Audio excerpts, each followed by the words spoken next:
5 seconds. Start.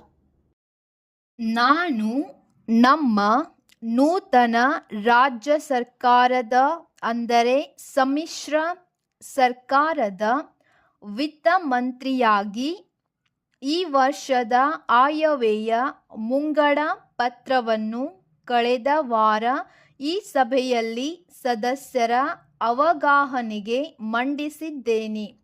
ಈ budget ಮಂಡಿಸಿದ ನಂತರ 10 ದಿನಗಳಲ್ಲಿ ಈ ಸದನದ ಆಡಳಿತ ಪಕ್ಷದ ಸದಸ್ಯರು ಮತ್ತು ವಿರೋಧ ಪಕ್ಷಗಳ ಸದಸ್ಯರು ಈ ಬಜೆಟ್ನಲ್ಲಿರುವ ಹಲವಾರು ವಿಚಾರಗಳ ಬಗ್ಗೆ ಬಹಳ ಕೂಲಂಕುಷವಾಗಿ ಚರ್ಚಿಸಿ ಟೀಕೆ ಟಿಪ್ಪಣಿಗಳನ್ನು ಮಾಡಿದ್ದಾರೆ.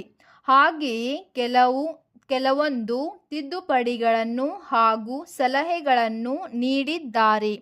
ಇವುಗಳನ್ನು ಅಳವಡಿಸಿಕೊಂಡು ಮಾರ್ಪಾಡು ಮಾಡಿ ಅನುಷ್ಠಾನಗೊಳಿಸಲಾಗುವುದೆಂದು ಮಾನ್ಯ ಸದಸ್ಯ ಮಿತ್ರರಿಗೆ ನಾನು ಆಶ್ವಾಸನೆಯನ್ನು ಕೊಡುತ್ತೇನೆ.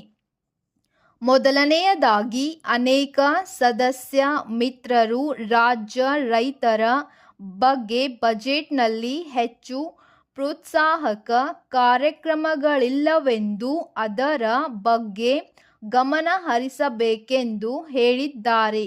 ನಾವು ಚುನಾವಣೆಗೆ ಹೋದಾಗ ಮೊದಲ ಆದ್ಯತೆಯನ್ನು ಈ ನಾಡಿನ ಬೆನ್ನೆಲುಬಾದ ರೈತರ ಸಂಕಷ್ಟ ಪರಿಹರಿಸಲು ಬದ್ಧವೆಂದು ಹೇಳಿದ್ದೆವು.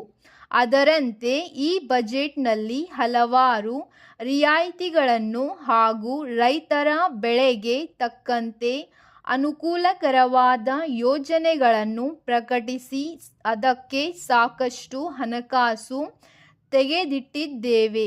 ಮುಖ್ಯವಾಗಿ ಕಳೆದ 4 ವರ್ಷಗಳ ಕಾಲ ರಾಜ್ಯವನ್ನು ಮಳೆ ಇಲ್ಲದೆ ಬರಗಾಲ ಕಾಡಿತ್ತು.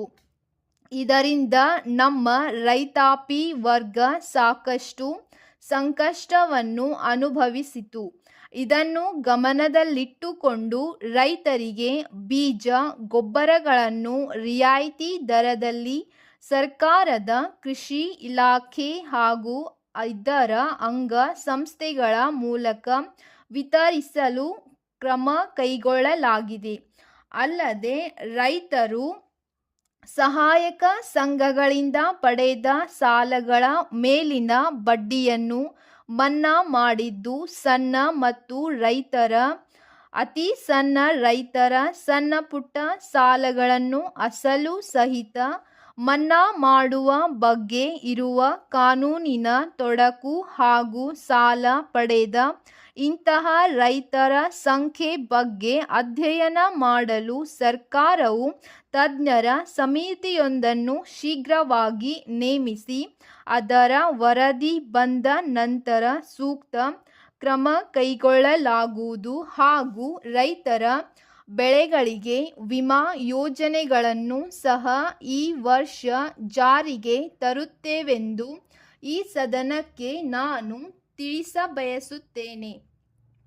ಇನ್ನು ಶಿಕ್ಷಣ ಕ್ಷೇತ್ರದ ಬಗ್ಗೆ ಮಾನ್ಯ ಸದಸ್ಯರೊಬ್ಬರು ಹೇಳುತ್ತಾ, ಈ ಬಜೆಟ್ನಲ್ಲಿ ನಿರೀಕ್ಷಿತ ಪ್ರಮಾಣದಲ್ಲಿ ಹಣವನ್ನು ಒದಗಿಸಿಕೊಟ್ಟಿಲ್ಲವೆಂದು ಹೇಳಿದ್ದಾರೆ.